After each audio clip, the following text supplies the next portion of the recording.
Jadi kalau dalam pandangan Muslim, Allah tahu sampai rincian. Dan Allah mengatur sampai rincian. Oh iya, terima kasih.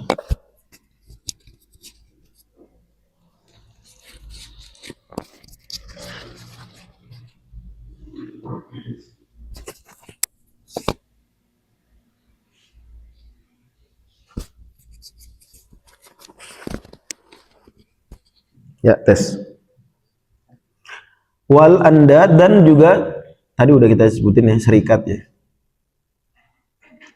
Kata Allah gimana di Al-Qur'an? Wa minan di surah Al-Baqarah. Wa minan nasi may yattakhidhu min dunillahi andada yuhibbunahum ka hubbillah. La radda liqadaihi, tidak ada yang bisa menolak qadanya Allah. Wala mu'aqqiba li hukmi, tidak ada yang bisa. Aqaba yu'aqibu tuh melawan juga sama artinya. Ya. Radda menolak, aqaba yu'aqibu melawan, membantah. Wala ghaliba li amri, tidak ada yang bisa mengalahkan urusannya Allah, perintahnya Allah, enggak ada. Lanjut lagi. Masih saya Sofi aja. Dikit lagi soalnya.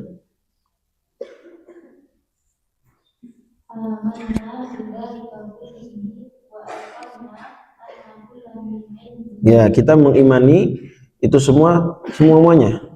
Allah Subhanahu wa taala mencipta, Allah Subhanahu wa taala mengetahui. Wa iqanna anna kullan min indi, kita meyakini semuanya itu dari sisi Allah. Jadi yang baik, misalnya kita kena musibah, itu musibah dari siapa? Ini Allah. Nah, kita berhasil dari siapa? Dari Allah. Semuanya, jangan pilih-pilih. Kalau gagal, statusnya bercaption qadarullah wa masyafa'al. Kalau berhasil, hebat kan saya. Berarti seolah-olah yang dari Allah cuma apa? Kalau gagal. Kalau berhasil, nggak ada urusan sama Allah. Nah, itu hati-hati. Justru berhasil, gagal dari Allah. Ada juga yang sebaliknya. Kalau berhasil dari Allah, kalau gagal enggak. Nah, mungkin ada tanggapan begini, Ustaz, takutnya Ustaz, kalau kita berkeyakinan seperti Ahlus Sunnah ini sering sampai di dunia kampus hari ini masih ada. Kalau kita berpandangan yang takdir baik ini juga dari Allah, nanti manusia jadinya apa? Beralasan, gitu kan? Ketika umpama takdir baik buruknya adalah gagal, ya jadinya bukan evaluasi kinerja, bukannya apa? Misalnya, ya pokoknya yang begitu-gitulah urusan-urusan manajerial keduniaan. Tapi jadinya malah alasannya apa? Ya ini takdir saja. Gimana cara jawabnya? Berdasarkan apa yang sudah kita pelajari kemarin. Nah, Allah Subhanahu wa taala menciptakan umpamanya kegagalan tersebut dengan apa tadi?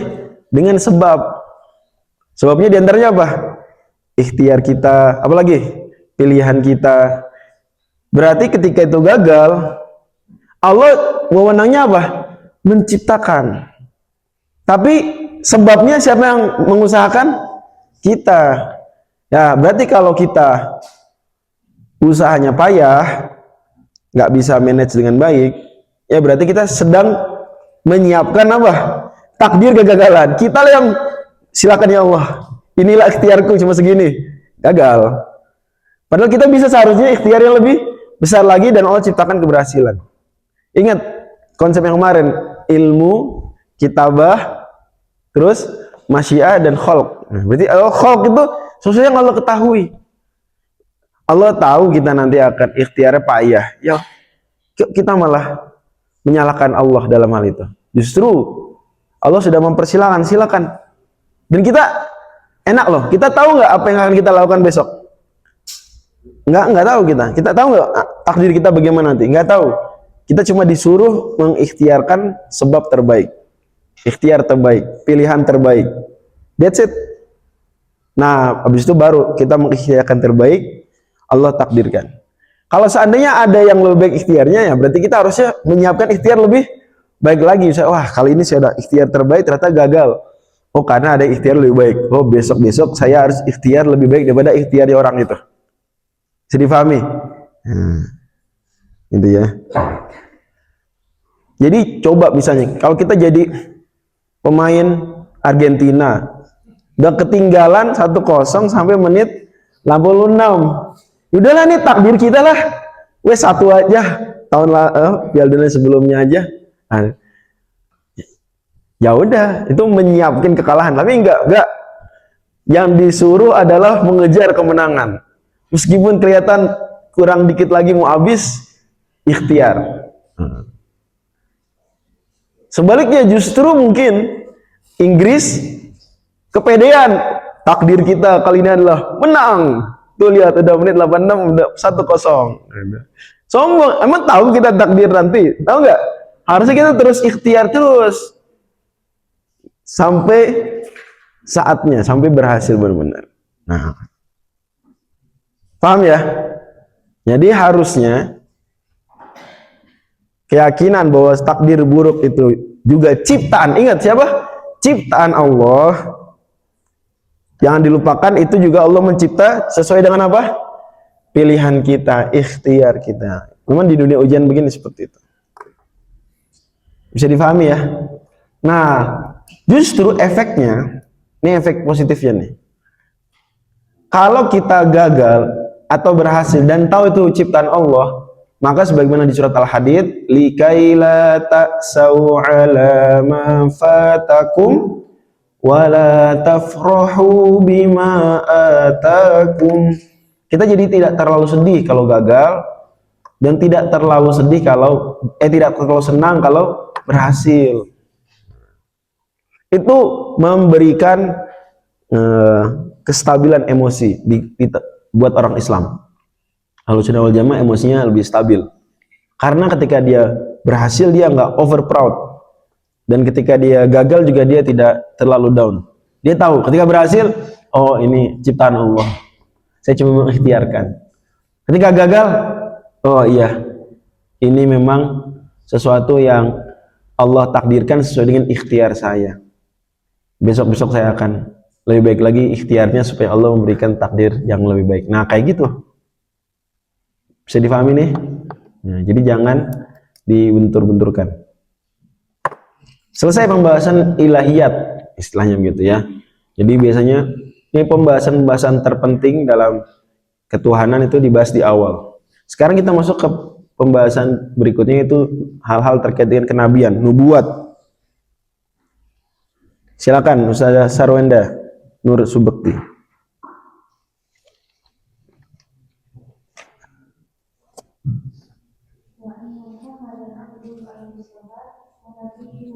Jangan begitu bacanya. Itu bagus, boleh. Yang lebih bagus lagi gimana? Wa anna Muhammadan abduhul, langsung itu. Oke? Mustafa.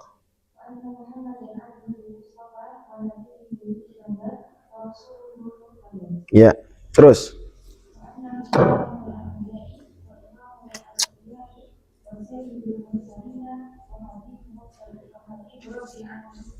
Ya. Wa kullu. Oke, cukup. Nah, pembahasan selanjutnya adalah tentang kenabian. Jadi Allah SWT menciptakan manusia dengan semua fasilitasnya. Dikasih banyak sekali nikmat.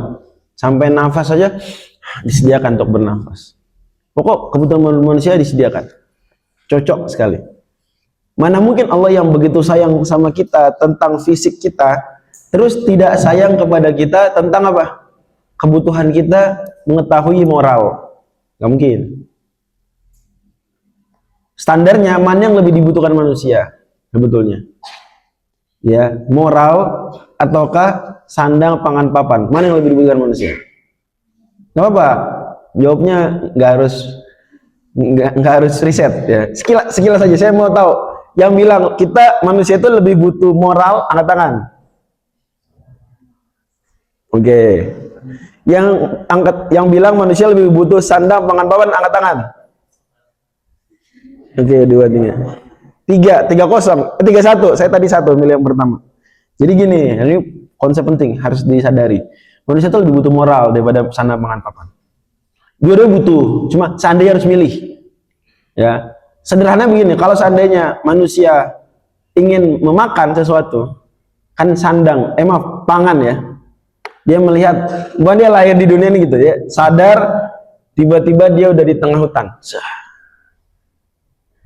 Nah, terus dia melihat ada buah-buah apa nih? Di Kaliurang ada buah apa yang bisa dimakan? Salak, oke, ada buah salak. Itu kan pangan buat dia. Kalau dia langsung makan aja, makan. Masalahnya belum selesai. Emang boleh makan buah salak begitu? Itu punya siapa? Nah kan, berarti kita sebetulnya lebih butuh apa sebelum sandang pangan papan? Moral. Itu butuh dulu kompas moral. Ini sebelum bicara makan, kita bicara dulu bahwa yang dimakan itu apa? Memang hak kita. Paham nggak? Nah, bahkan mohon maaf, jangankan makan salak. Sebelum bernapas, orang tersebut, manusia tersebut, cuma dilahirkan langsung bisa sadar gitu, langsung balik. Sebelum, tar dulu, kamu boleh menghirup oksigen bukan punya saya. Ini oksigen punya siapa? Paham nggak?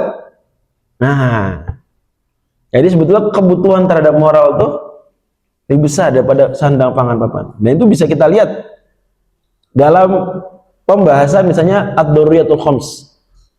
Dalam Ad-Daruriyatul Khams, kan kita semua hafal ya 5 tersebut. Apa darurah yang paling tinggi? Hifdzu apa yang paling tinggi? Hifdzuddin paling tinggi. Paling tinggi hifdzuddin. Baru nomor 2, hifdzun nafs. Tenang aja, nggak kaku. Secara praktek dia nggak kaku.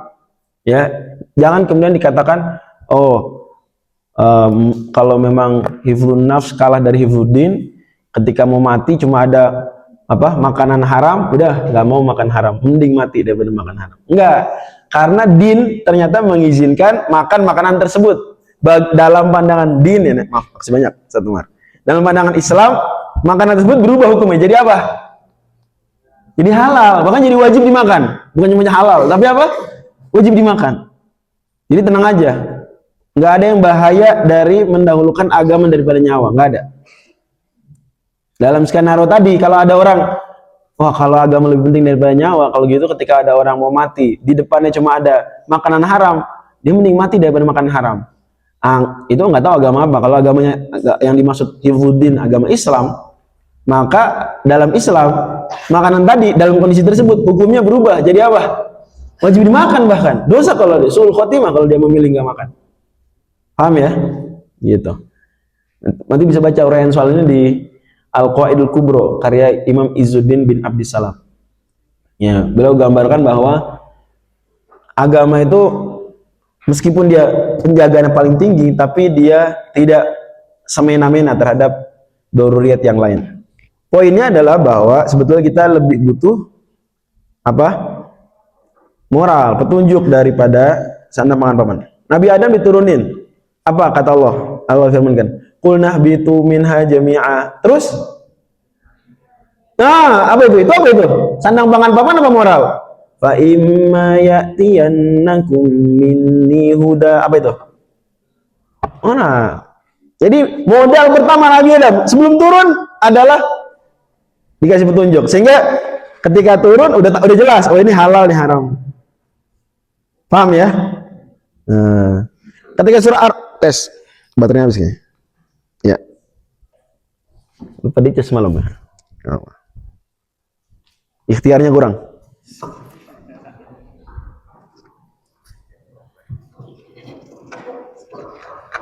Ganti, dia nggak dicas, ganti aja, gampang berarti. Alhamdulillah. Ini juga kedap-kedip nih, udah kayak Ultraman. Dan lagi juga mati. Kalau udah ada belum baterainya di sini? Udah sip. Ultraman, nah kan udah mati tuh. Dikit lagi. Tes, dikit lagi. Ya, coba di surat, nggak apa-apa. Bener dah. Ultraman kalau udah kedip-kedip bentar lagi jadi manusia lagi. Jadi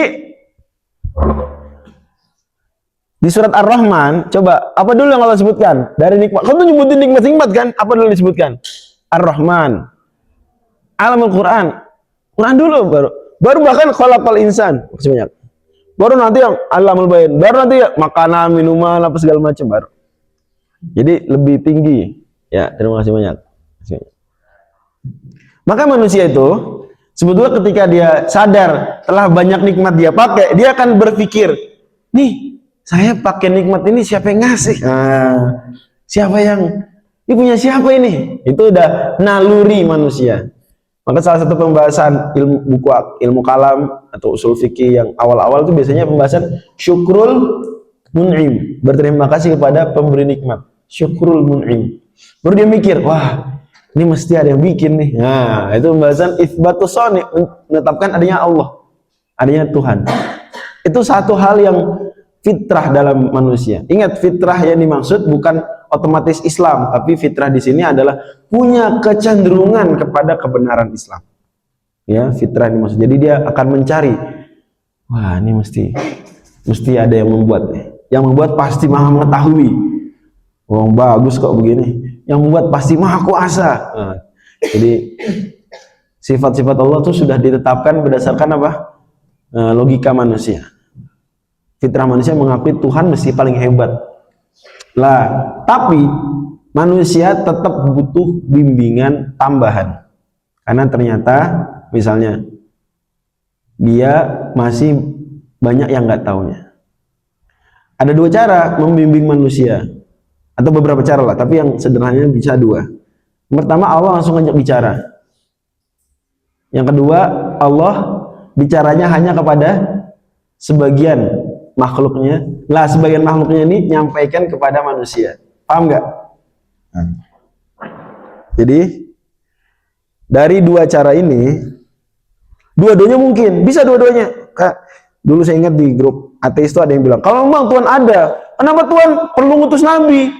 Harusnya Tuhan ngajak bicara kita semua aja. Saya bilang emang bisa kok, cuma Tuhan nggak berkehendak, nggak mau aja, mesti kita maksa-maksa.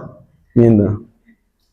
Jadi satu hal yang harus diketahui oleh semua orang, dia tuh kadang nantang Tuhan.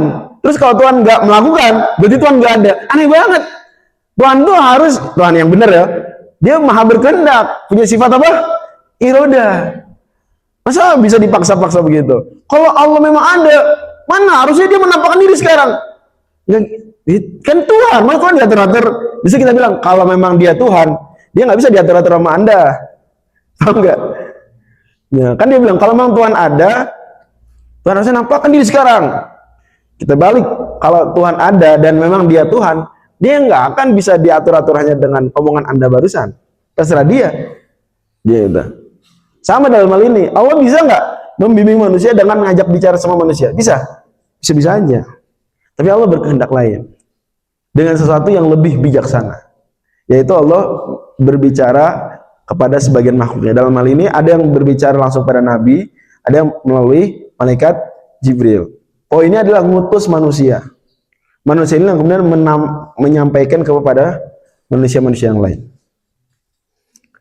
Nah, kelebihan cara kedua ini, kelebihannya, hikmahnya di antara wallahu a'lam bishawab adalah benar-benar di situ ada ujian. Ujiannya lebih nyata. Kalau seandainya Allah langsung ngajak bicara kita semua, padahal dunia ini dunia apa? Dunia, jangan ingat, dunia ini ujian, nikmat, dan pendidikan. Setidaknya itu tiga paling penting dunia kita ini. Ya, dunia ini dunia ujian. Allazi khalaqal mauta wal hayata liyabluwakum ayyukum ahsanu amala. Tapi juga dia dunia nikmat. Kita tadi Ar-Rahman, Allamal Quran, terus apa? Khalaqal insana, nikmat. Dicipta itu nikmat. Dikasih nikmat cuma-cuma kita. Jadi kalau ada yang bertanya, Ustadz saya dicipta tapi nggak minta. Kenapa Allah ciptakan saya nggak minta? Itu Allah sebenarnya memberi nikmat tanpa minta. Dan itu lebih istimewa. Memberi nikmat tanpa minta. Kalau seandainya pemerintah provinsi Yogyakarta ngasih uang untuk PUTM tanpa diminta sama setelah diminta, mana yang lebih istimewa? Tanpa diminta, itu lebih istimewa. Nah, kita diberi hidup tanpa kita minta, itu justru lebih istimewa. Terima kasih Allah. Gitu. Dan peluang untuk sukses ya di dunia ini itu lebih besar peluangnya. Lihat aja. Ibaratnya kayak yang saya ungkapkan semalam, udah dikasih tahu kunci jawabannya, ya nggak? Bener lagi ujian ya. Terus pembuat ujian ngirim orang ngasih tahu, jawabannya ini. Ada yang, masa sih kita percaya sama dia? Gitu. Apa buktinya? Anda utusan pembuat soal. Buktinya adalah, nih lihat nih, saya melakukan sesuatu yang hanya bisa dilakukan oleh utusannya pembuat soal. Misalnya dia ngasih lihat apa? Kartu pengenal. Tuh, ini tandanya tuh. Lihat tuh, barcode, silakan scan. Langsung nyambung ke feed, gitu. Misalnya contoh seperti itu. Ada bukti. Terus ada yang percaya, ada yang nggak percaya. Nggak percaya tetap. Udah dikasih tahu. Terus udah dibekali berbagai fasilitas. Enak ngerjain soalnya. Akalnya juga ada fitrah yang condong, cenderung kepada jawaban yang benar. Enak, akalnya condong pada jawaban yang benar. Ya itulah perumpamaan hidup di dunia ini. Allah kasih sebenarnya Nabi itu dia masih supaya dalam rangka ujian. Kalau semua diajak bicara langsung, ujiannya jadi ada nggak? Bisa dibilang nggak ada. Ya, tapi dengan ada Nabi diuji. Siapa yang beriman, siapa yang enggak. Siapa yang tulus, siapa yang mencari kebenaran, siapa yang enggak. Banyak orang hari ini merasa telah membuktikan semua agama salah, tapi dia ternyata belum baca Al-Quran. Ada YouTuber nama besar yang saya sebutkan semalam, Alex O'Connor, itu justru malah dia senang bisa skip pelajaran tentang Islam. Skip pelajaran, kata dia, saya senang tidak harus membaca Al-Quran. Loh, gimana dia mengusahakan cari Tuhan, bilang Tuhan itu tersembunyi, nggak menampakkan kebenaran dirinya, tapi nggak baca Quran, nggak mengkaji tulisan-tulisan para ulama, minimal yang versi terjemah bahasa Inggrisnya lah. Kalau dia baca baik-baik, harusnya setidaknya akan tahu ya kebenaran Islam. Walaupun dia juga dengan fair katakan, sebenarnya bukti terkuat adanya Tuhan itu adalah semua bukti itu ada gitu. Jadi argumennya banyak, melimpah ruah. Ada argumen ini, argumen ini, argumen ini, argumen ini, semuanya. Persis seperti perkataan penyair, wa fi kulli syai'in lahu ayah. Ya. Sebagaimana di ayat Quran, sanurihim ayatina fil afaqi wa fi anfusihim. Ada Alex O'Connor, meskipun setiap bukti itu bisa jadi dinai, tapi terlalu banyak begini, itu menjadi satu kesatuan. Benar, itu omongan Imam Taftazani sebetulnya. Kata Imam Taftazani dalam Syarhul Maqasid, setiap argumen tentang adanya Tuhan itu mungkin bisa-bisa aja diapain, mungkin ya. Kalau orang mau denial bisa. Tapi terlalu banyak sehingga itu menjadi satu kesatuan kepastian. Lah kita bilang sebenarnya bahwa itulah indahnya argumen-argumen kebenaran Tuhan dalam dunia ini. Dunia ini tetap tersisa menjadi apa? Dunia yang ujian. Jadi masih ada ruang untuk dibantah. Kalau dipikir-pikir itu nggak terbantahkan. Tapi manusia masih diberi apa? Dalam tanda kutip ya, ruang untuk membantah sehingga tetap nilai ujiannya ada. Bisa dipahami nih. Dan tetap yang memilih jawaban benar itu dia istimewa. Kenapa istimewa? Karena bisa loh memilih jawab salah. Bisa nolak petunjuk tadi. Saya mengikuti petunjuk. Masih ada keistimewaan. Tapi kalau dipaksa jawab benar, istimewa nggak setelah itu? Yang jawab benar nggak istimewa.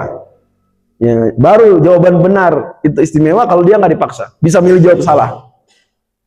Lah di dunianya begitu juga. Adanya Nabi itu supaya istimewa orang yang mengikuti Nabi daripada yang tidak mengikuti Nabi. Dua, adanya Nabi itu membuat kita lebih tawadhu sesama manusia. Kalau semua kita terhubung dengan Tuhan langsung, jadi kita kekurangan ketawaduan tersebut. Karena kita semua merasa kita semua apa?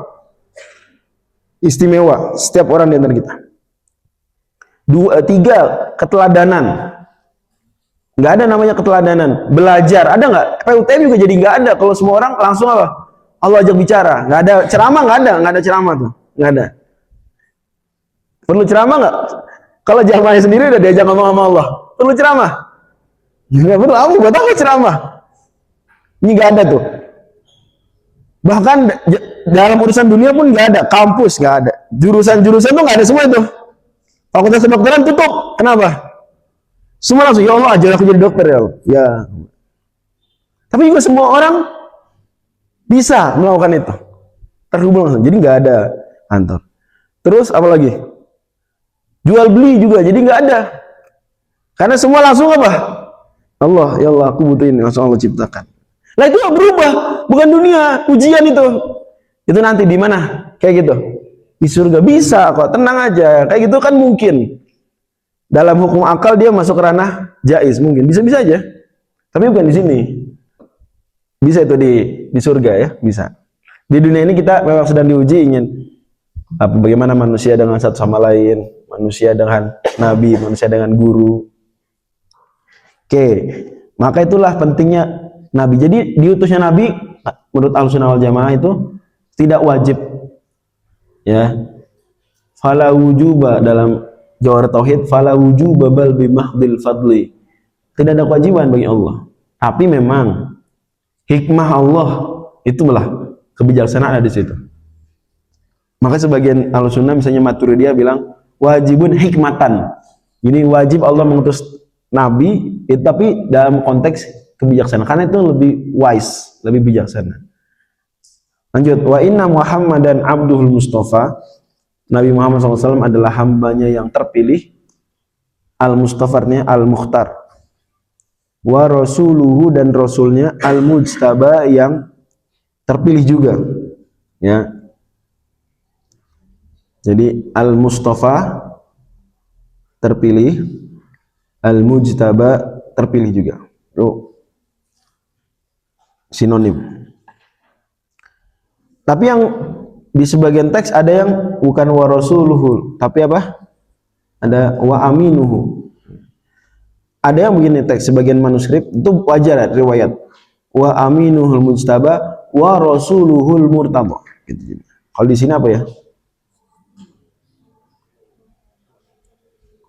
Ya wa nabiyuhul mujtaba ya wa rasuluhul murtaba. Jadi ada 3 karakter. Yang itu hamba, terus apa? Nabi, terus Rasul, al-murtada yang diridhoi. Hamba, Muhammad SAW hamba. Sehingga berlaku pada Nabi apa-apa yang berlaku pada hamba biasa. Bahkan pada asalnya semua syarat Islam berlaku juga bagi Kanjeng Nabi SAW. Berlaku. Itu hukum asal. Sehingga untuk mengecualikan Nabi butuh apa? Butuh dalil. Ya, butuh dalil. Dan kata Imam Mankubars An-Nasiri, didahulukan status Nabi Shallallahu Alaihi Wasallam sebagai hamba karena ini kedudukan yang lebih mulia daripada Nabi dan Rasul. Ya, jadi lebih istimewa Nabi Muhammad itu sebagai apa? Sebagai hamba daripada sebagai Nabi, sebagai Rasul. Jadi maqamul ubudiyah itu maqam yang tertinggi bagi manusia, bagi seluruh ciptaan Allah. Makanya dalam momen-momen disebutkan oleh Ibnu Qayyim dalam Miftah dari Sa'adah bahwa di momen-momen istimewa Allah tuh menyebut Nabi Muhammad bukan sebagai nabi, bukan sebagai rasul, tapi sebagai hamba. Misalnya Isra Miraj, Subhanalladzi asra bi'abdihi lailan minal masjidil haram. Abad. Tentu Isra. Bisa nggak Allah bilang bi nabihi atau bi rasuli? Bisa, tapi Allah memilih memfirmankan bi'abdihi, menyebut Nabi dengan hamba. Karena itu sangat mulia. Melayani Allah subhanahu, menjadi hamba, tunduk pada Allah. Contoh lain, di pembahasan mukjizat, pembuktian kebenaran ajaran Islam, Allah menyebut Nabi sebagai hamba. Wa in kuntum fi raibim mimma nazzalna ala abdina fa'tu bi suratin min mithlih, dan lain-lain. Beliau sebutkan ada beberapa ayat momen-momen istimewa itu semua pakai abd. Seperti misalnya wa annahu lamma qama abdullahi yad'uhu kadu yakununa alaihi libada. Juga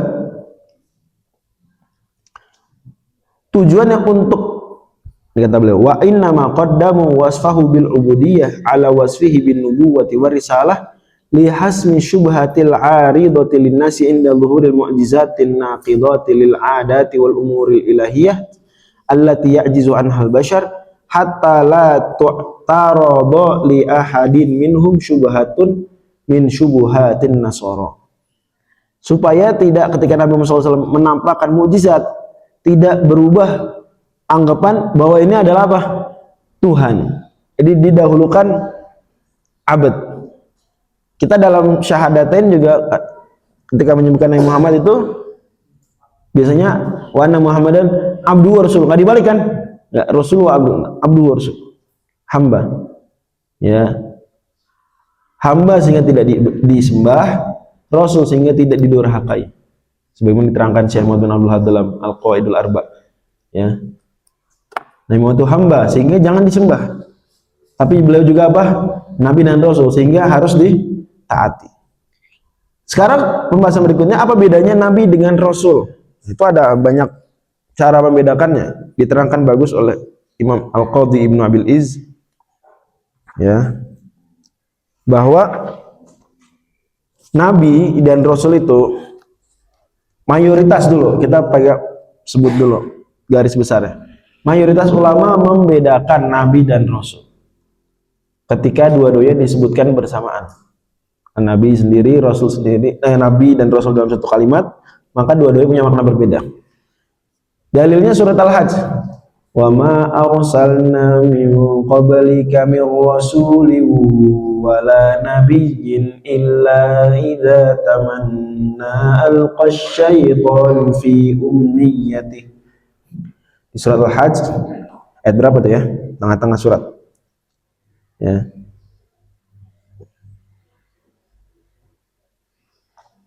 Ya, ayat ke 52 ya, surat 22. Wa ma arsalna min qablika mir rasulin wala nabiyyin. Kalau memang nabi dan rasul sama, kalimat ini aneh sekali ya enggak? Tidaklah kami utus sebelum kau Nabi Muhammad, rasul ke, nabi ke, gitu. Rasul nabi ternyata sama. Buat apa? Jadi di surat 22 Al-Hajj ayat 52, nabi dan rasul Allah bedakan. Begitu juga kalau kita lihat surat Maryam misalnya, Allah menyebut beberapa nabi itu sebagai nabi dan beberapa rasul sebagai rasul. Ya, misalnya kita mulai dari kisah Nabi Ibrahim. Wadhkur fil kitabi Ibrahim innahu kana siddiqan nabiyya idh qala li abihi, dan seterusnya. Nanti ketika sampai pembahasan Nabi Musa, ini ya. Wadhkur fil kitabi Musa innahu kana mukhlasan wa kana rasulan nabiyya. Terus Nabi Ismail, wadhkur fil kitabi Ismail innahu kana sadiqal wa'di wa kana rasulan nabiyya. Rasul nabi. Nabi Idris enggak disebut rasul. Wadhkur fil kitabi Idris innahu kana siddiqan nabiyya. Nah, kalau kita kelompokkan, memang di Al-Quran 2025 nama nabi tersebut, ada yang Allah sebut rasul, termasuk Nabi Ibrahim disebut rasul juga. Ya. Di ayat-ayat lain ada yang tidak disebut sebagai rasul, hanya nabi. Berarti memang nabi dan rasul itu dua hal yang berbeda. Dalam hadis riwayat Al-Bazzar, walaupun hadisnya didiskusikan ulama, itu memang ada penyebutan bahwa nabi itu jumlahnya 124.000 dan rasul jumlahnya 313. Ya, dalam riwayat lain 315. Nah, tapi itu sepanjang sejarah manusia ya. Banyak sekali. Biasanya ada yang ini, tapi hadis diperselisihkan sahih atau enggak. Intinya pokoknya kata Allah, wa rusulan qad qasasnahum 'alaika min qabl wa rusulal lam naqasushum 'alaik. Ada yang diceritakan, ada yang enggak. Jadi banyak lah. Banyak. Gitu. Dan sangat mungkin di tanah Jawa ini dulu pernah ada apa? Nabi atau rasul, sangat mungkin. Kalau ada yang bertanya, kalau gitu kenapa nggak ada cerita-ceritanya? Jawabannya, sejarah ditulis oleh orang yang menang. Sebenarnya dalam hadis itu disebutkan, di ayat Quran juga banyak. Nabi-nabi itu apa? Ya, diusir, dibunuh, nggak dipercayain. Pokoknya begitu. Ya kalau gitu maka ngapain mereka sebutkan dulu ada nabi terus? Lagi juga rata-rata peradaban-peradaban yang lama itu peradaban prasejarah. Jadi jangan kita mengekspek harus ada dokumen tertulisnya. Sangat mungkin, mohon maaf, misalnya begini, skenario-nya, anggaplah jangan pulau Jawa, yang lain-lain, saya ada pulau tertentu, Atlantis misalnya contohnya. Bisa jadi dulu ada nabi di situ, terus nggak dipercayai, akhirnya sampai nabinya wafat, mereka nggak percaya, teman nabinya dibunuh, jeger, mati nabinya kan, gitu. Terus kaumnya diazab sama Allah, pulau tenggelam, selesai nggak? Nabinya ada, kita nggak dapat laporan apa-apa, sangat mungkin, sangat mungkin. Dan nggak harus pulau nggak ada, bisa juga gunung meletus, bisa juga apa? Longsor, apapun. Sangat mungkin nabinya dibunuh, kaumnya diazab sama Allah. Mungkin. Sehingga nggak benar nih dikatakan sebagian apa namanya arkeolog ya, nggak benar mengatakan suatu tidak ada hanya gara-gara apa? Tidak ada bukti arkeologisnya. Walhal bukti arkeologis para nabi itu ada. Banyak nabi yang ada bukti arkeologisnya. Nabi Daud itu ada peninggalannya. Nabi Ilyasa ada peninggalannya. Istilah nabi juga udah ada, dokumen bertuliskan nabi itu udah ada sekitar 2 milenium sebelum Masehi. Jadi ketiadaan, misalnya kita belum mendapati di Pulau Jawa ini, misalnya contoh ada nabi, itu bukan berarti tidak diutus. Banyak. Nah, sederhananya pembedaan antara nabi dan rasul itu berputar pada dua hal, dua pembedaan. Pembedaan pertama, dan ini mayoritas ulama berpendapat begitu, yaitu nabi tidak disuruh berdakwah, rasul disuruh berdakwah. Ini sangat populer dan ini pendapat mainstream. Tapi bukan berarti nabi nggak berdakwah, cuma tidak diapain, tidak disuruh berdakwah, tapi tetap berdakwah. Ya, cuma tidak diperintahkan aja untuk berdakwah. Pembedaan kedua, dan ini sebagian kecil ulama, tapi sebetulnya dia make sense, lebih make sense daripada yang pertama. Yaitu kalau nabi itu diutusnya menyampaikan juga, disuruh berdakwah, tapi bukan kepada kaum yang dari awal sudah menyembah berhala. Bukan. Dia diutusnya kepada kaum yang memang sudah pernah ada ajaran Rasul sebelumnya.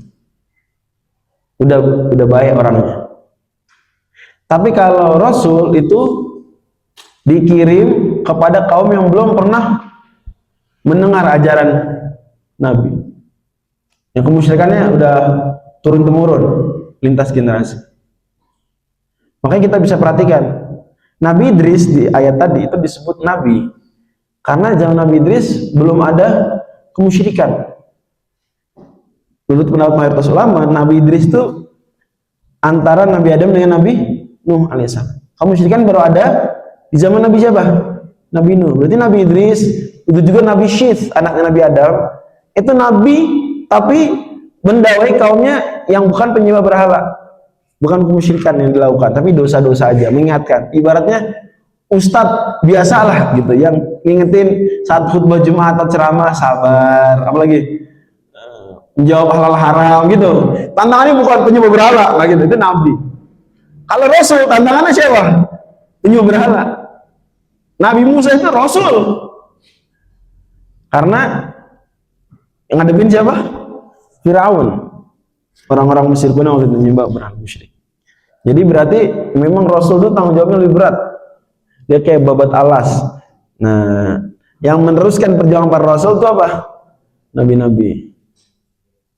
Nah, karena Rasul itu perjuangannya dia perintis, bukan pewaris, perintis, maka biasanya Rasul itu dapat kitab atau suhuf. Rasul-Rasul. Ada juga ulama yang menjadikan ini justru perbedaan. Kalau Nabi diberi apa? Suhuf. Nabi nggak diberi suhuf. Kalau Rasul diberi kitab atau suhuf. Dengan demikian Nabi Adam itu Nabi karena Nabi Adam tidak mendakwai kaum yang musyrik, kaum yang mukhalifin. Kata Ibnu Taimiyah dalam kitab An-Nubuwah, kalau Rasul diutus kepada yub'atsu ila qaumin mukhalifin, diutus kepada kaum yang memang dia membangkang, melakukan kemusyrikan, pokok parah, sehingga Rasul kemudian mengingatkan lagi, gitu ya. Wallahu a'lam. Saya dimengerti. Berarti kalau dengan konsep yang kedua ini yang barusan saya sampaikan, Nabi Adam itu nabi saja, Nabi Idris nabi saja, Nabi Nuh baru apa? Rasul. Inna arsalna Nuhan. Sehingga di sebagian kitab disebutkan nabi pertama Nabi Adam, tapi Rasul pertama Nabi Nuh. Kemudian Idris, Nuh, Hud Rasulullah kan diutus kepada kaum pembangkang penyembah berhala, kaum Ad. Saleh juga Rasul. Ibrahim Rasul, yang diutus kepada kaumnya Namrud, orang Babilonia. Ibrahim, Lut Rasul, diutus kepada kota Sodom. Ismail Rasul, diutus kepada kabilah Jurhum, orang-orang Mekah. Ya enggak? Mereka kan enggak bertauhid, diingetin tauhid diajari tauhid oleh Nabi Ismail. Ishak, Yakub, Yusuf, Ishak, Yakub Nabi. Ya, Nabi Ishak, Nabi Yakub Nabi. Karena mereka tidak berdakwah kepada penyembah berhala. Enggak gitu. Nabi Yusuf Rasul. Karena diutus untuk mendakwai tauhid juga kepada orang Mesir. Di surat 40, surat Ghafir, surat Al-Mu'min, Allah firmankan, "Wa laqad ja'akum Yusufu min qablu bil bayyinati fama ziltum fi syakkin mimma ja'akum bih hatta idza halaka qultum lan yab'atsallahu min ba'dihi rasulah." Nabi Yusuf berdakwah tauhid juga di mana, di Mesir kuno, dengan memanfaatkan potensi Nabi Yusuf ya. Tapi tetap ternyata banyak yang percaya juga. Makanya ketika Nabi Yusuf wafat, mereka bilang apa? La yab'atsallahu min ba'dihi rasul. Ternyata Allah utus nanti. Siapa yang diutus setelah Nabi Yusuf? Nabi Musa. Musa yang diutus. Rasul setelah Nabi Yusuf, Nabi Musa. Ishak, Yakub, Yusuf, Ayub, Syuaib tempat lain. Rasul di Madian. Musa, Harun, Zulkifli Nabi. Harun pun banyak ulama berpendapat Nabi, banyak lagi berpendapat Rasul. Yang bilang Nabi karena bilang beliau ini sebenarnya cuma bantuin Nabi Musa.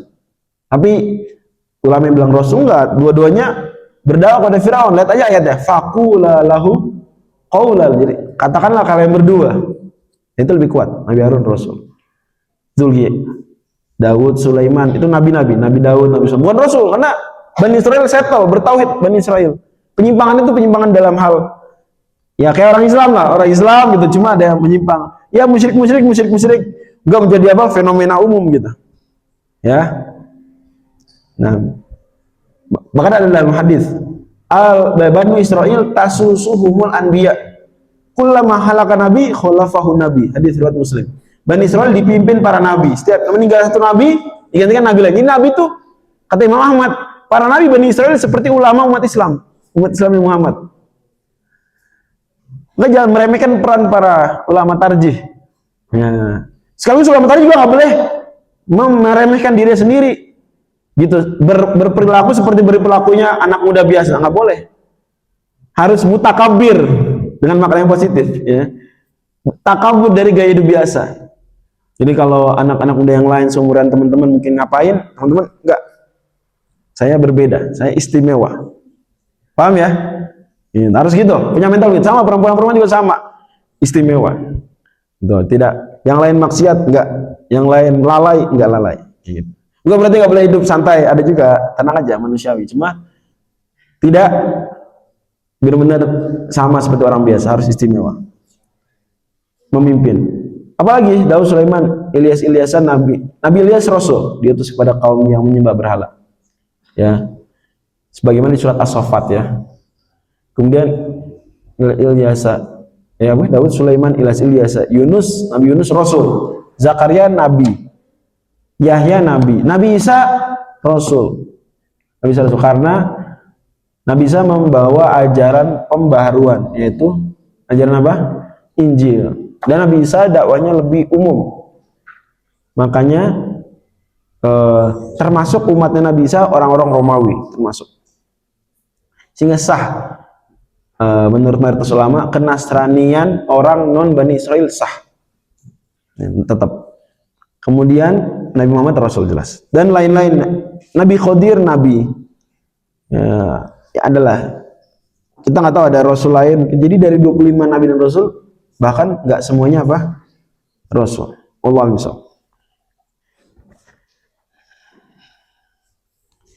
Lanjut ya. Wa annahu khatamul anbiya, dan beliau penutup para nabi. Ingat, ada orang yang berdalil karena hadisnya bilang la nabiyya ba'di. Kemudian apalagi? Ayat Qur'annya wa khataman nabiyyin, atau dalam qiraat Hamzah wa khatiman nabiyyin. Dianggap kalau gitu yang ditutup cuma apa? Cuma nabi. Rasul masih ada kemungkinan. Ini salah dari awal, karena semua rasul mesti nabi. Dan tapi kebalikannya, semua belum tentu ya. Belum tentu semua nabi itu rasul. Jadi rasul tuh kayak derajat yang nabi plus gitu. Paham ya? Rasul nabi plus. Jadi kalau nabi udah nggak ada, rasul udah masih ada nggak rasul? Ya enggak, udah begitu. Wa annahu khatamul anbiya, penutup para nabi. Nah ini cocok banget dengan perjalanan zaman memang ya. Jadi setelah zaman Nabi Muhammad SAW memang dunia itu benar-benar like a single village. Jadi benar-benar satu desa. Sehingga nggak diperlukan lagi adanya apa? Nabi-nabi yang banyak, nggak perlu.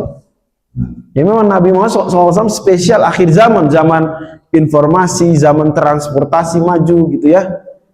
Cukup. Dan Allah berkehendak demikian sampai akhir zaman Nabi Muhammad SAW saja nabinya. Wa imamul atqiya, pimpinannya orang-orang bertakwa. Jadi bisa nggak kita bertakwa tanpa bimbingan Nabi Muhammad SAW? Bisa nggak? Nggak bisa. Ya. Karena kita nggak tahu, jangan-jangan ibadah yang kita lakukan ini, misalnya saya mau menyembah Allah terus melakukan satu ibadah, jangan-jangan justru itu adalah penghinaan. Kalau nggak ada dalilnya, saya beri sederhana, contoh sederhana. Umpama ada seorang rakyat, dia masuk ke satu negara, orang biasa gitu ya. Wah, dia dapat semua keistimewaan, segala macam. Kemudian dia berpikir, saya harus berterima kasih kepada presiden negara ini. Terus dia beli apa? Dia di semasa sebelum masuk ke negara tersebut, dia kalau ingin mengistimewakan orang, dia belikan permen. Dia punya anak, istimewa beli permen. Permen itu simbol apa? Istimewa, pemberian istimewa. Nah terus dia beli permen untuk ngasih ke siapa? Presiden. Pak Presiden, ini permen, ucapan terima kasih saya. Ternyata bagi presiden itu justru dianggap sebagai apa? Penghinaan. Apa ini? Saya dikasih permen. Kira-kira gitu yang lain-lainnya. Nah, itulah ungkapan perumpamaan dibawakan para ulama untuk menggambarkan bahwa ibadah itu mesti ada apanya, ibadah mahdhah mesti ada apanya, dalilnya. Kan itu di HPT, di Al-Masailul Khams. Karena kalau nggak ada dalil, jangan-jangan apa yang kita anggap sebagai pemuliaan sesungguhnya apa? Jangan penghinaan. Kita nggak tahu. Jadi kita beribadah dengan bimbingan Allah Subhanahu wa taala melalui para rasul. Dia menyangka, contoh di Pulau Jawa ini kalau menghormati orang mungkin gimana caranya misalnya? Segini. Tapi mungkin di sebagian tempat apa itu? Penghinaan. Gitu. Orang di hadis-hadis itu Nabi Muhammad SAW kalau memuliakan orang itu menepuk dada. Saudara. Mungkin kalau apa saya dipukul gitu, dijawab mungkin lain cerita. Jadi menghormati pun butuh apa? Kita butuh informasi, pengetahuan. Apalagi penghormatan kepada Allah.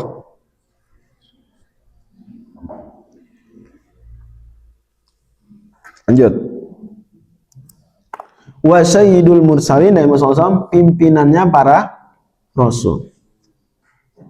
Nah, ini satu hal yang disepakati semua ulama bahwa Nabi Muhammad SAW itu nabi terbaik. Bahkan bukan cuma nabi terbaik, rasul terbaik, tapi juga makhluk terbaik. Wa habibu rabbil alamin, kecintaan paling dicintai oleh Allah SWT.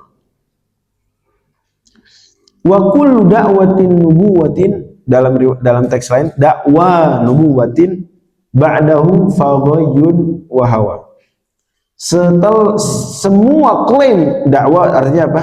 Klaim kenabian setelah Nabi Muhammad SAW, maka itu adalah ghayyun,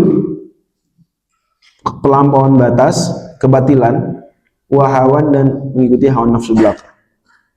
Wal ghayyu al batil wat dolal. gitu ya. Nah, kalau ada yang bilang, kan yang penting dibuktikan saja. Kalau dia berhasil bawa bukti dia nabi, ya udah dia nabi. Kenapa harus kita bilang nggak mungkin ada nabi selain Muhammad? Jawabannya karena Nabi Muhammad sudah terbukti beliau sebagai nabi, valid. Kalau Nabi Muhammad itu nabi, maka semua yang disampaikan adalah valid dari Allah. Salah satu ajaran Nabi Muhammad adalah apa? Tidak nabi setelah aku. Maka kalau Nabi Muhammad benar-benar nabi, maka semua klaim nabi setelahnya pasti apa? Pasti nggak benar. Kalau ada orang yang bilang enggak, kita lihat aja tuh kan bisa nyulap apa gitu ya. Berarti dia nabi. Sama aja kita berarti bilang Nabi Muhammad bukan nabi. Dari sini maka di HPT itu dijelaskan, siapa yang mengatakan ada nabi setelah Nabi Muhammad, dia dianggap kafir. Jadi nggak ada ceritanya beriman kepada Nabi Muhammad, beriman juga pada nabi setelah Nabi Muhammad. Nggak ada itu nggak konsisten. Paham ya? Kalau sebagian Ahmadiyah bilangnya begini, oh enggak, nabi di sini bukan nabi yang seperti itu. Di sini kayak ustadz aja. Ya kalau gitu berarti perbedaannya cuma apa? Cuma istilah. Cuma tetap Anda salah menyebut itu sebagai nabi, nggak boleh. Lagi juga klaim tersebut harus dibuktikan. Jangan-jangan dia sebenarnya cuma omongan aja di depan kita bilang gitu. Bisa jadi. Tapi memang terbagi dua Ahmadiyah ya. Ada Ahmadiyah Qadian dan Ahmadiyah Lahore. Yang masih agak mending Lahore karena cuma menganggap Mirza Ghulam Ahmad itu cuma pembaharu, mujaddid, ya ustadz aja gitu. Tapi kalau yang Qadian itu menganggap sebagai apa? Sebagai nabi. Itu jelas kekufuran. Ini nggak konsisten. Lanjut, Saja Ramadhani Nur Safiti, wa huwal mab'utsu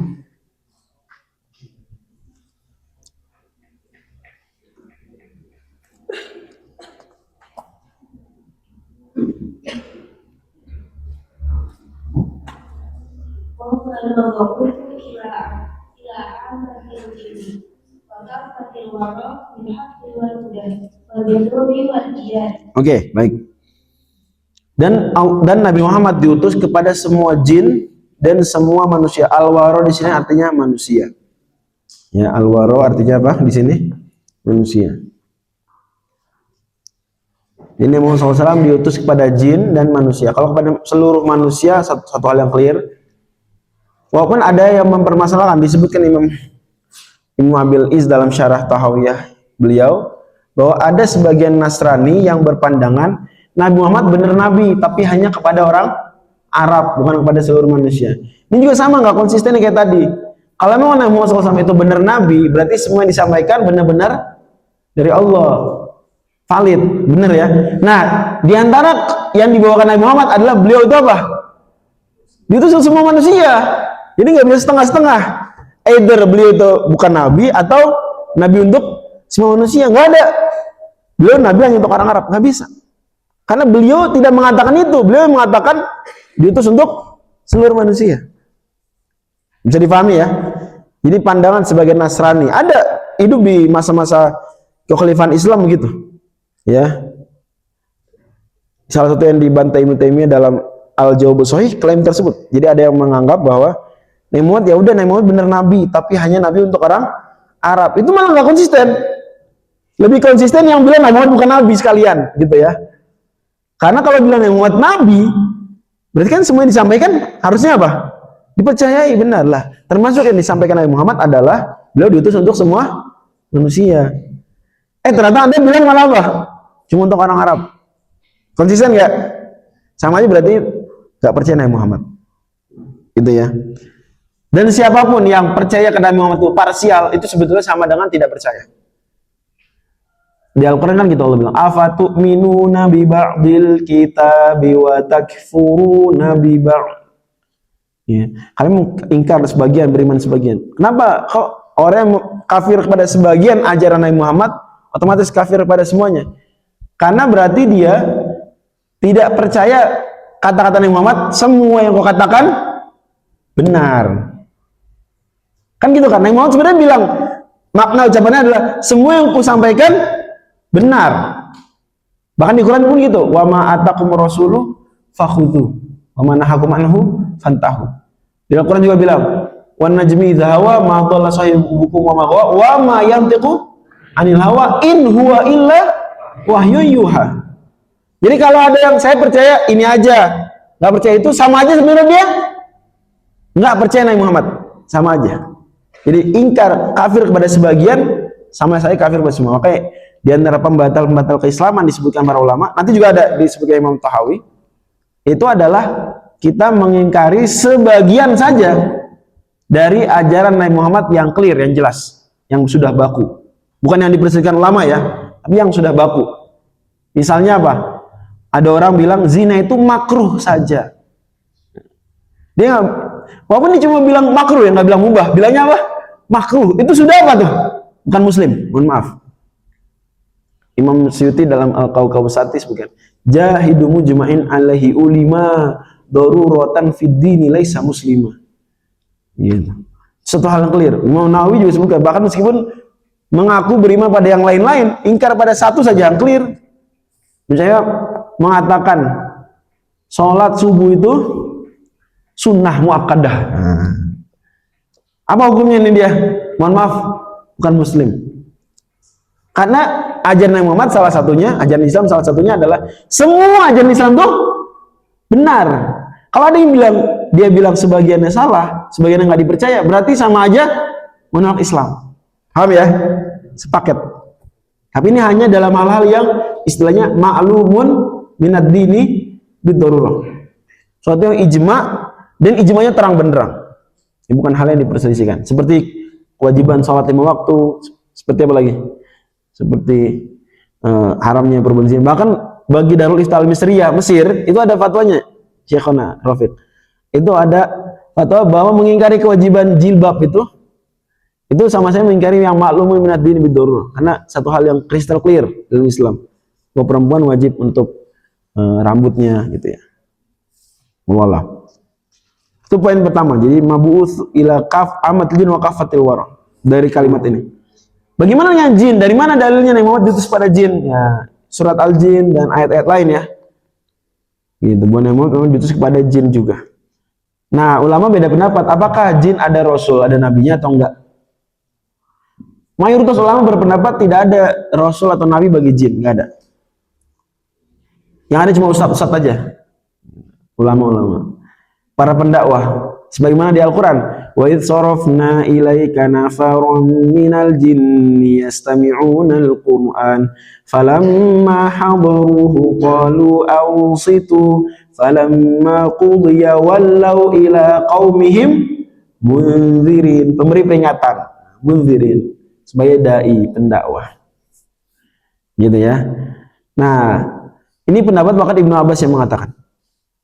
Buktinya, di antara dalil yang menguatkan pendapat mayoritas ini adalah jin-jin di ayat tadi itu refernya ke Nabi Musa. Nggak refer ke Nabi mereka mana gitu, enggak. Tapi ke Nabi Musa. Kan mereka bilang, wa id sarafna, kan Allah bilang, wa id sarafna ilaika nafaran min jinni yastami'una falamma qultu falamma qulu qalu ya qaumana inna sami'na kitaban unzila min ba'di Musa musaddiqan. Jadi Nabi Musa yang mereka refer, berarti mereka tuh ngikutin sebenarnya nabi-nabi dari kalangan manusia. Nabi Musa bahkan tuh. Itu kan orang-orang jin-jin apa Arab. Ya, mereka ngikutinnya Nabi Musa. Berarti cenderung seolah-olah Yahudi gitu, seolah-olah mirip Yahudi seperti itu. Karena memang yang kuat di Jazirah Arab secara umum itu adalah keyahudian, karena itu yang dianut oleh Himyar, kerajaan Himyar sebelumnya di Yaman. Ini diutus juga untuk jin. Jin ini semuanya kayak manusia, bisa beriman, bisa kafir. Termasuk bapaknya jin. Siapa bapaknya jin? Iblis. Iblis tuh punya pilihan juga. Jadi yang terprogram diciptakan hanya taat itu malaikat. Manusia diciptakan bisa taat, bisa kafir, bisa enggak, bisa maksiat, bisa iman, bisa kafir. Jin sama kayak manusia. Jadi salah besar orang yang punya bayangan, dan sangat banyak yang punya bayangan begitu, bahwa setan tuh diciptakan hanya bisa apa? Kafir. Ini salah. Ya. Jadi makhluk itu ya manusia yang mukallaf ya, dan apa? Jin. Siapa bapaknya? Bapaknya manusia? Nabi Adam. Bapaknya jin? Iblis. Ya. Apa dalilnya iblis ini bapaknya jin? Dari Quran. Kata Allah, wa idz qulna, surah Al-Kahfi, wa idz qulna lil malaikati isjudu li adama fasajadu illa iblis kana minal jinni fafasaqa an amri rabbi afatattakhidunahu wa dzurriyyatahu awliya'a min duni wa hum lakum adu. Berarti yang adu buat manusia kan setan kan? Nah, jadi setan-setan sebenarnya jin keturunan iblis. Nah, nanti manusia dan jin yang jahat, kalau jahat, ya jahat, mengajak kepada keburukan, maka disebutnya apa? Setan. Sebagaimana di surat Al-An'am ya. Kata Allah Subhanahu wa taala, syayatinal insi wal jinni yuhi ba'duhum ila ba'din zukhrufal qawli ghurura. Jadi ada syayatinal insi dan ada syayatinal jinni. Jadi kalau mengajak kepada keburukan jadilah setan istilahnya. Tapi istilah setan secara konotasi lebih sering digunakan untuk setan jin atau untuk setan manusia? Untuk setan jin lebih seringnya. Gitu. Jadi misalnya kayaknya di sini ada setan. Maksudnya jin jahat. Lah kalau jin baik disebutnya apa? Tetap jin. Karena manusia baik juga tetap manusia kan? Gitu.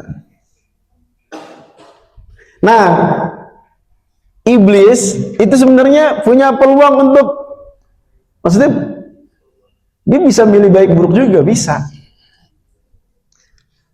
Bahkan dikisahkan dalam riwayat-riwayat seperti dibawakan Ibnu Katsir dalam Al-Bidayah wan Nihayah, iblis itu awalnya apa?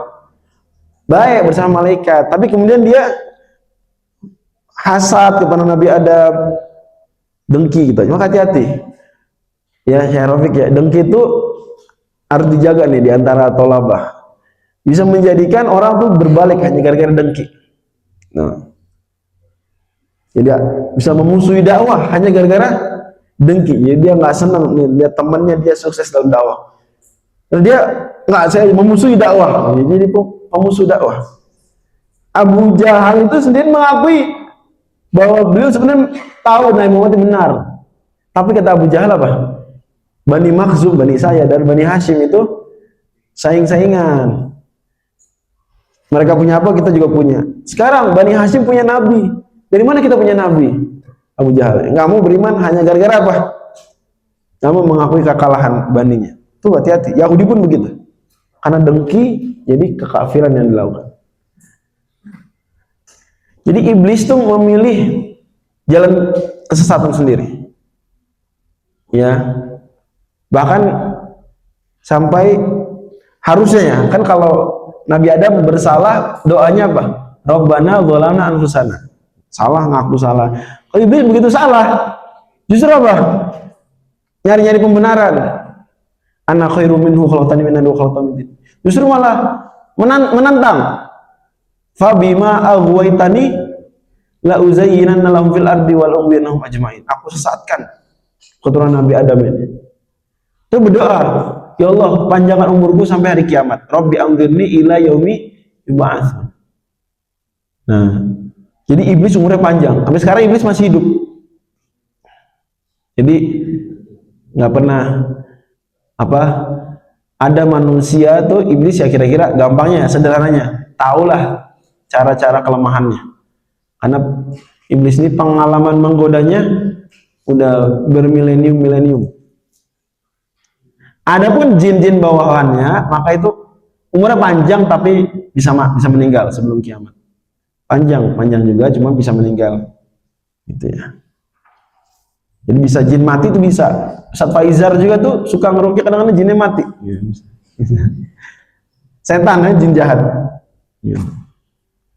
Dan di Mesir itu saya diceritakan ya oleh sebagian syekh saya dari Mesir, Ada sebagian masyayikh yang berdakwahnya juga ke jin. Cuma saya nggak nyebut nama. Cuma kayaknya dari kalangannya Ustadz Syekh Wahid Abdul Salam Bali di Alexandria kayaknya, Iskandaria. Apa di mana daerah situ lah. Jadi dakwain jin. Sambil rukyah tuh dakwah, ayo masuk Islam. Di Depok itu, nggak apa saya sebut kota saya ya.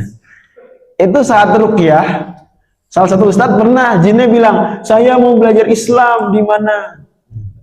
Kata ustadznya, kamu pergi ke Masjid Fatahillah, Masjid Fatahilahnya, masjidnya Dewan Dakwah, Dewan Dakwah Islamiyah. Itu tempatnya memang sedikit-sedikit angker gitu ya, udah dikelilingi hutan gitu, masjid ngaji di sana. Kalau ke sana memang jin friendly tempatnya itu.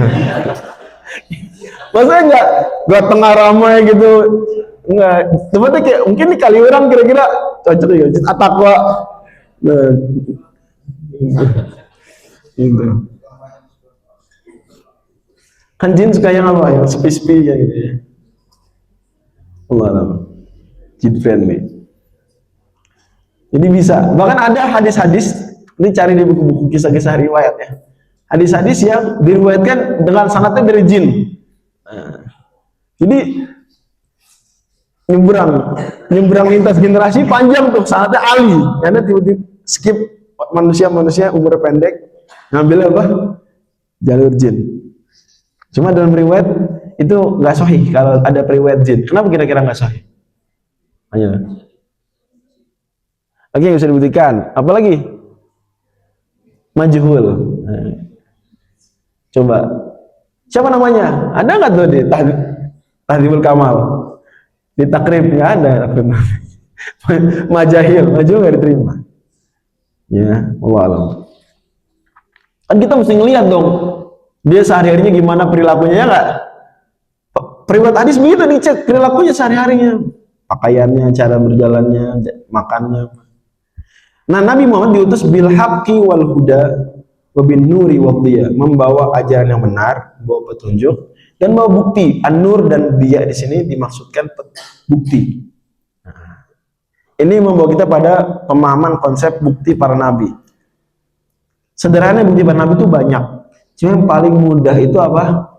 Mukjizat. Yang paling sederhana untuk memahaminya mukjizat. Mukjizat itu sesuatu yang tidak bisa dilakukan kecuali oleh pencipta alam. Kecuali oleh diciptakan, diwujudkan dengan seizin pencipta alam. Karena dia berlawanan dengan ada, yaitu yang biasanya terjadi di alam. Alam kita ini diciptakan oleh Allah, ada keteraturannya. Nah, Allah bisa nggak melanggar keteraturan tersebut? Bisa nggak? Bisa lah, karena yang buat keteraturan kan Allah. Nah, tapi manusia biasa nggak bisa. Maka mujizat itu biasanya gitu, melawan keteraturan tersebut. Sehingga tahu orang, oh ini bukan ulah manusia, tapi ini ada dari Tuhan. Perumpamaan yang dibawakan para ulama, Imam At-Taftazani, Ibnu Taimiyah, Syekhul Islam Taimiyah, Hujatul Islam Al-Ghazali, lain-lain dari berbagai kalangan. An-Nasafi, Abdul Mu'in sama juga. Bilang perumpamaannya sederhana begini. Saya kontekskan Indonesia, guys. Langsung Indonesia. Misalnya Pak Presiden itu punya kebiasaan ya, yang kita semua tahu lah macam-macam kebiasaan beliau. Nah, tapi beliau ini misalnya nggak pernah salto 3 kali berturut-turut. Pernah nggak? Itu berlawanan dengan kebiasaan beliau. Oke? Nah, terus beliau ini bilang ke salah satu rakyat biasa, tolong besok setelah saya pidato kamu ambil mic, ini pidato kenegaraan ya, disaksikan seluruh mata ya, live di berbagai platform. Kamu ambil mic dan kamu umumkan, katakan bahwa presiden menyuruh saya menyampaikan bahwa mulai besok seluruh BBM gratis. Siap Pak Presiden. Tapi nanti kalau nggak percaya gimana? Nah, kalau nggak percaya bilang ke mereka, bukti bahwa kamu benar-benar menyampaikan atas nama presiden, presiden akan salto 3 kali. Oke, clear, rencananya clear ya. Hari hanya tiba, presiden pidato. Setelah presiden pidato, ini saya nggak nyebut nama negara manapun kan. Presiden pidato, kemudian orang ini maju, ngambil mic-nya presiden. Itu presiden menyerahkan juga bisa. Terus dia bilang, rakyat sekalian, Pak Presiden telah memerintahkan kepada saya untuk menyampaikan pesan dari beliau. Pesan dari beliau adalah bahwa mulai besok BBM gratis. Pertanyaan saya, apakah seluruh rakyat negara tersebut langsung percaya? Enggak lah. Apalagi ini naba ya, nabaun azim. Mereka minta bukti, apa ini BBM gratis? Gak biasa. Gitu. Akhirnya mereka minta apa buktinya? Kamu itu nyampaikan atas nama presiden. Maka si rakyat jelata tersebut akan bilang, bukti saya benar-benar menyampaikan ini dari Pak Presiden. Pak Presiden akan salto 3 kali. Sesuatu yang tidak biasa beliau lakukan. Sekarang pertanyaan saya, pandangan mata seluruh masyarakat, seluruh rakyat, seluruh netizen, kemana mengarahnya? Ke Pak Presiden. Menanti-nanti, apa yang menantikan? Salto atau tidak? Ternyata Pak Presiden salto 3 kali. Set, set, set. Pertanyaan saya, apakah seluruh masyarakat langsung percaya kepada rakyat jelata tadi? Langsung otomatis langsung percaya. Salto nggak bisa ditolak, langsung percaya. Oh benar tadi, itu presiden salto, hal yang tidak bisa dilakukan. Salto untuk membuktikan apa? Kebenaran utusannya ini, rakyat jelata ini. Berarti oh kita percaya ini utusan presiden benar. Paham gak? Nah, itulah gambaran mujizat. Jadi mujizat memang dibangun dari konsep bahwa Allah Subhanahu wa taala itu intervensi di dalam alam ini. Dan Allah mampu, berhak untuk itu. Makanya nabi itu ditolak oleh deisme. Deisme itu menolak nabi. Karena bagi mereka diutus nabi itu bagian dari intervensi, ngajarin mana baik mana benar, mendukung nabinya dengan mukjizat, mengazab kaum yang mendustakan, itu intervensi. Deisme nggak mau. Maka mereka dari awal menolak nabi, ya otomatis menolak nabi berarti menolak agama-agama. Ya, maka mereka untuk mensoftkan kalimatnya mereka bilang kami percaya Tuhan tapi nggak percaya agama. Itu biar soft kedengarannya. Jadi anak-anak muda banyak tertarik pada deisme karena percaya Tuhan suatu yang memang buktinya terlalu banyak untuk ditolak tapi nggak beragama. Gitu. Tapi banyak problem nanti tuh deisme. Bagaimana antar untuk apa? Moral-moral yang rinci, sulit. Gitu. Manusia kalau nggak ada wahyu, banyak sekali hal-hal yang mereka tidak tahu baik dan buruknya. Lanjut ya. Yaitu konsep mujizat. Tapi ingat, nggak cuma mujizat aja, tapi yang bukti para nabi. Akhlak mereka juga itu bukti. Sirah Nabawiyah kata Ibnu Hazm dalam kitab Al-Fisol, ini kitab kristologi termasuk yang paling bagus lah. Benar kitab kristologi paling bagus, Al-Fisol judulnya, Ibnu Hazm.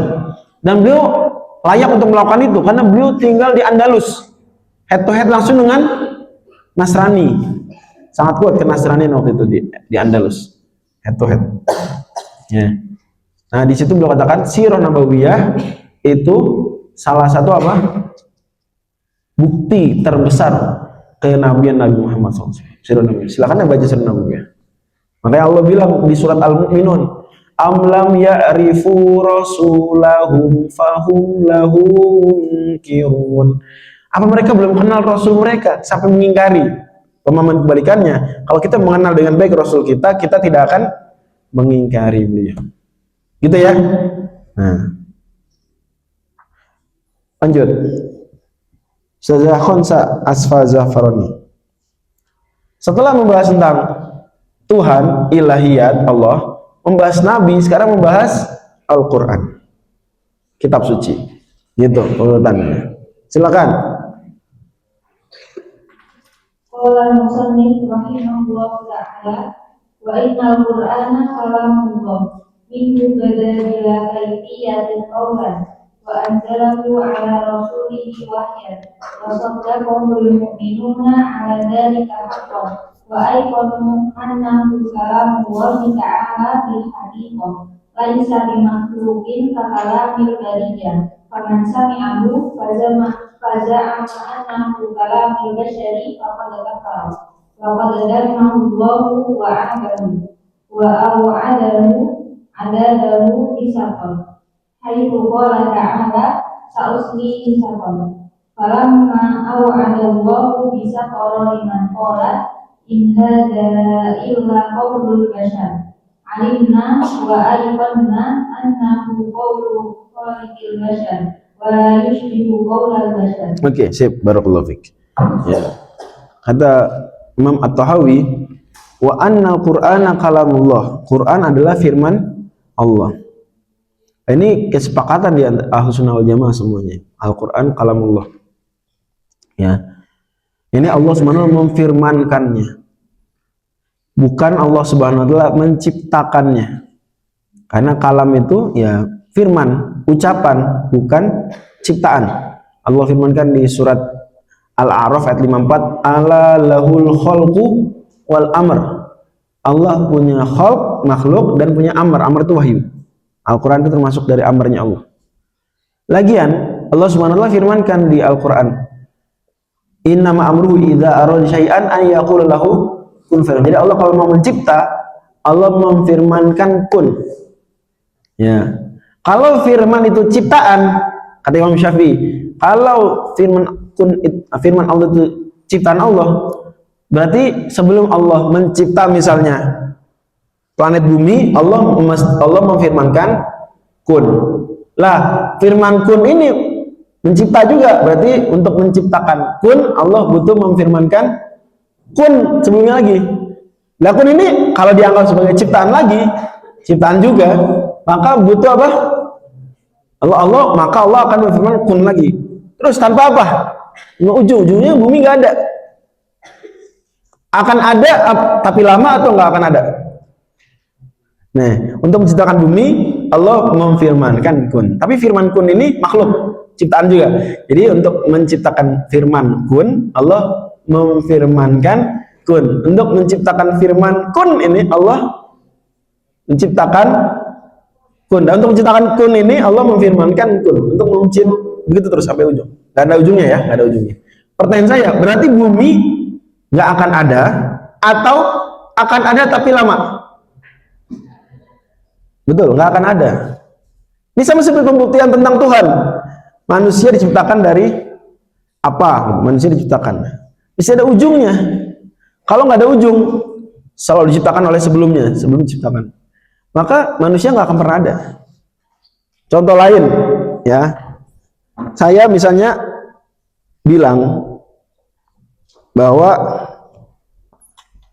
ada A, B, C dan seterusnya. Kata B kepada A, saya akan kasih kamu uang 1 juta, tapi nunggu saya dapat dari C. Siap, kata A, saya tunggu. B nagih ke C, saya nunggu 1 jutanya nggih. Kata C, saya akan ngasih kamu 1 juta, kalau saya udah dapat 1 juta dari D. Siap, saya tunggu. C hubungin D, 1 juta D. Saya akan kasih kamu, wahai C, kalau saya udah dikasih oleh D. Terus tanpa ujung, ingat, tanpa ujung. Terus pertanyaan saya, apakah A akan dapat 1 juta? Akan lebih lama atau nggak akan? Nggak akan sama sekali. Gitu ya. Itulah makanya mesti ada ujung. Nah, dalam penetapan Tuhan mesti ada Tuhan. Ya, tertinggi dari semua. Manusia membuat HP, dibuat manusia dilahirkan ayahnya, dilahirkan ibunya. Terus gitu terus. Mesti ada yang mencipta dan tidak dicipta. Siapa itu? Nah, itulah Allah. Ya. Itu suatu keniscayaan, harus berhenti di situ. Karena kalau enggak kita enggak akan tercipta. Kita ada, berarti ada tanda adanya Tuhan. Maka alam disebut alam karena dia alamah, tanda. Tanda akan apa? Akan adanya Tuhan. Oke, starting point menetapkan Tuhan itu dengan melihat alam. Kayak awal Al-Fatihah langsung Bismillahirrahmanirrahim. Alhamdulillahirabbil alamin. Langsung sebut alam, karena itu bukti paling kelihatan, alam. Lihat deh. Gitu ya. Nah, jadi firman Allah itu tidak sama dengan mencipta. Dia sesuatu yang lain, mencipta. Memfirman, bukan menciptakan tapi memfirmankan. Kata penulis minhu bada. Ada yang membacanya bada'a, ada yang baca bada. Darinya lah nampak, dari Allah lah bermula. Bila kaifiyatin, tanpa cara-cara seperti makhluk. Qaula, dalam bentuk ucapan. Kata-kata bila kaifiyah dalam literatur akidah itu punya dua makna. Ini hal penting. Kalau teman-teman paham, teman-teman nggak akan bingung banyak. Jadi kata-kata bila kaifiyah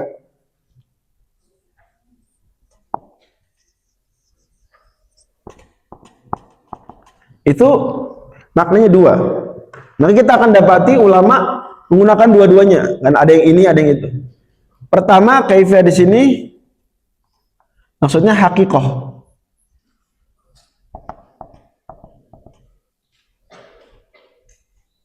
Ya. Kalau maknanya hakikoh, maka bila artinya bila ilmin lana bil kaifiyah.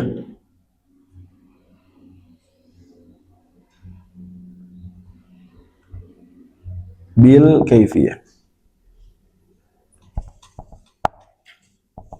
Ini kita nggak tahu kaifiyah. Jadi bila kaifiyah, tanpa kaifiyah maksud tanpa kita tahu kaifiyah.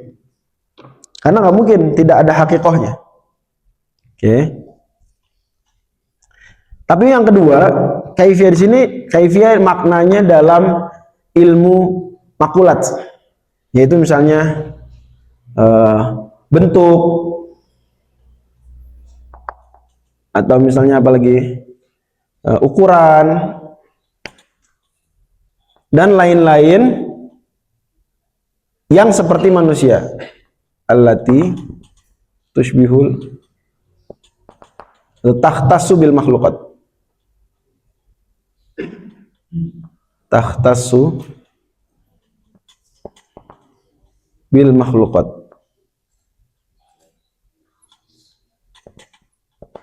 Jadi ada istilah kaifiyah dalam ilmu falsafah, turunannya ilmu makulat. Itu kaifiyah maksudnya begini-begini. Al-asya allati takhtassu bil makhluqat.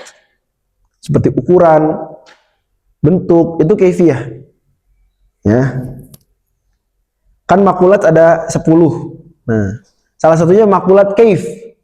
Nah, kaif itu ya bagaimananya sesuatu.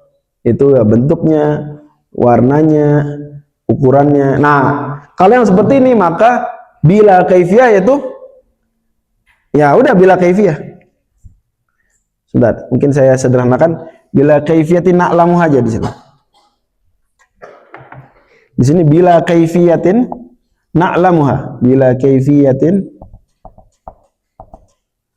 ma'lumah. Tapi kalau ini bila kaifiyatin sabitah. Nah, itu lebih sederhana. Jadi kalau bila kaifiyah di sini artinya tanpa kita tahu kaifiyahnya. Karena kaifiyah artinya apa? Hakikoh. Tapi kalau di sini kaifiyah artinya khosaisul makhluqat. Maka berarti bila kaifiyatin sabitah, enggak ada kaifiyah sama sekali. Dengan kata lain, kaifiyah di sini ditafwid. Diapain? Kaifiyah ditafwid.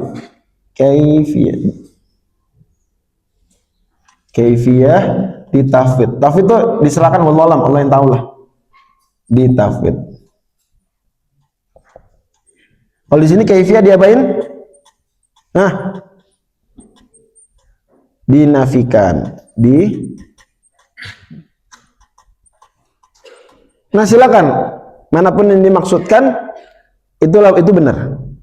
Jadi kalau ada yang bilang kaifiyah ditafwid apa dinafikan? Kalau bilang ditafwid, maka maksudnya kaifiyah dengan makna hakikoh. Kalau maksud enggak bila kaifiyah maksudnya yang maksudnya ini khosaisul makhlukat, maka kaifiyah berarti dinafikan. Dan ulama-ulama dahulu gitu, kadang-kadang mengatakan al-kaif kita nggak tahu, kadang-kadang nggak ada kaif. Dua-duanya suka diucapkan. Tinggal tergantung maksudnya. Jangan dipertentangkan. Oke? Ya. Jadi bagaimana caranya? Ya kita nggak tahu. Itu bila kaifiyatin boleh. Atau caranya tidak seperti cara-cara makhluk, boleh juga. Silakan. Dan dua-duanya saling mendukung, ya nggak? Dengan cara yang kita nggak tahu, ada caranya tapi kita nggak tahu. Atau kita katakan tidak dengan cara-caranya makhluk, ya sama juga. Ujungnya sama. Kenapa perlu dikatakan bila kaifiyah? Karena kita nggak tahu rincian gimana caranya Allah memfirmankan tersebut, nggak tahu. Pokoknya Allah memfirmankan, tidak menciptakan. Nah, disinilah muncul pembahasan, ya, di internal Ahlussunnah tiga-tiganya nih. Apakah firman Allah itu bisa didengar atau tidak? Semua Ahlussunnah sepakat sifat kalam, firman Allah itu sifat yang seperti sifat-sifat lain melekat pada zat Allah. Kan kita udah bilang bahwa dalam kenyataan cuma ada dua entitas, yaitu apa? Allah dengan alam. Allah beserta nama dan sifatnya. Itu satu kesatuan. Nah, di antara sifat Allah kalam. Nah, kalam yang merupakan sifat pada zat Allah tersebut itu bisa didengar atau tidak? Bisa dipahami nih? Nah, itu soalannya. Karena di sini ada isu bahwa sebagian ahli bidah menyangka kalau bisa didengar oleh kita, kan didengar oleh kita, yang kita dengar apa? Dari ucapan-ucapan manusia, gelombang suara kan. Kalau firman Allah bisa didengar, berarti ada gelombang yang keluar dari Allah. Itu nggak mungkin, nggak mungkin. Karena alam semesta tidak berasal dari zat Allah. Alam semesta nggak berasal. Alam semesta Allah ciptakan. Hati-hati. Jadi tidak ada konsep dalam Islam bahwa alam semesta ini adalah emanasi, pancaran, sesuatu yang keluar dari Allah. Nggak ada. Penciptaan itu bukan emanasi, bukan pancaran, tapi Allah mencipta dari ketiadaan. Paham ya? Nah, kalau kita mendengar misalnya di beberapa ayat disebutkan wa kallamallahu Musa taklima, Allah masih bicara Nabi Musa. Apa itu yang didengar Nabi Musa? Nah, mayoritas Ahlussunnah wal Jamaah bilang yang didengar Nabi Musa itu adalah firman Allah langsung. Lo berarti gelombang-gelombang kata siapa? Gelombang-gelombang itu kalau ucapan manusia. Kalau ucapan atau firmannya Allah nggak harus berupa gelombang-gelombang. Makanya kita tadi bilang apa? Bila kaifiyatin. Kita tidak tahu bagaimana caranya. Pastinya caranya tidak seperti cara-cara makhluk. Kalau makhluk biar bisa mendengar itu dengan gelombang longitudinal, diproses di telinga kita, enggak. Suara butuh media enggak? Butuh perantara? Butuh enggak? Di ruang hampa bisa ada suara? Enggak ada. Satu hal penting tuh, teman-teman, coba nanti cek lagi fisiknya. Jadi di ruang hampa tuh kita nggak bisa mendengar. Karena butuh media untuk merambatkan suara. Itu suara makhluk. Itu ucapannya makhluk. Kalau ucapannya Allah, kalamnya Allah, tidak butuh itu. Maka kita katakan bila kaifiyah. Jadi kenapa di sini ada kalimat itu? Karena memang kita nggak tahu bagaimananya. Paham ya? Nah, sebagian Ahlussunnah wal Jamaah mengatakan, ini umumnya mayoritas Maturidiyah begini. Termasuk Imam Abu Mansur al-Maturidi, beliau punya dua pandangan. Pandangan pertama seperti mayoritas yang didengar Nabi Musa itu adalah firman Allah langsung. Tapi sebagian ulama, sebagian besar Maturidiyah bilang yang didengar Nabi Musa itu suara yang Allah ciptakan. Jadi Allah menciptakan suara yang suara itu didengar oleh Nabi Musa. Bisa dimengerti? Nah, tapi dibantah oleh mayoritas Ahlussunnah wal Jamaah mengatakan, kalau gitu apa istimewanya Nabi Musa? Sama-sama mendengar firman Allah dengan perantara. Perantaranya di sini apa? Suara yang diciptakan oleh Allah. Nabi Musa baru istimewa kalau mendengar langsung firman Allah. Bisa dipahami? Tentang mendengar firman Allah langsung, inilah yang mempertemukan semua Ahlussunnah wal Jamaah. Mau mereka mengatakan firman Allah itu disebut huruf dan suara ataupun tidak, firman Allah hanya ucapan dalam diri Allah saja, istilah bahasa Arabnya kalam nafsi, ya. Selama sama-sama sepakat bisa didengar, maka selesai perkara. Karena yang mengatakan firman Allah itu berupa harf, huruf-huruf dan saut, suara, itu tidak memaksudkan dengan suara gelombang-gelombang, enggak. Yang dimaksudkan dengan suara adalah ma yusma, apa yang bisa didengar. Jadi Hanbaliyah terkenal mengatakan kalamullah itu bisaut, dengan suara. Sebagian Asy'ariyah mengatakan itu juga, sebagian. Ya. Tapi mayoritas Asy'ariyah dan juga Maturidiyah itu mengatakan firman Allah bukan apa? Bukan suara. Kalau gitu apa dong? Firman Allah dalam diri Allah saja. Istilahnya apa bahasa Arabnya? Kalam nafsi. Tapi kita bisa katakan tiga-tiganya ada pendapat, termasuk Maturidiyah tadi punya pendapat juga, bahwa firman Allah bisa apa? Didengar. Selesai perkara. Karena yang dimaksudkan suara oleh Hanbaliyah, oleh Salafiyah, oleh Wahabi itu sebenarnya cuma apa? Bukan gelombang suara, tapi yang dimaksud bisa didengar. Selesai perkara. Paham ya? Nah, jadi kata-kata firman Allah bisa didengar itu menguraikan masalah. Maka di Al-Quran pun kalimat itu begitu, hatta yasma'a, kalau mendengar firman Allah. Ya, memang firman Allah bisa didengar. Nah, tentang Al-Quran lanjutannya nanti kita bahas di sesi berikutnya. Ada 9-10. Kita cukupkan dulu di sini. Mudah-mudahan nanti bisa kita eksplor lebih lanjut di pukul berapa? 9.30. Insyaallah tepat waktu ya. Ya. Subhanakallahumma wa bihamdika asyhadu an la ilaha illa anta astaghfiruka. Assalamualaikum warahmatullahi wabarakatuh.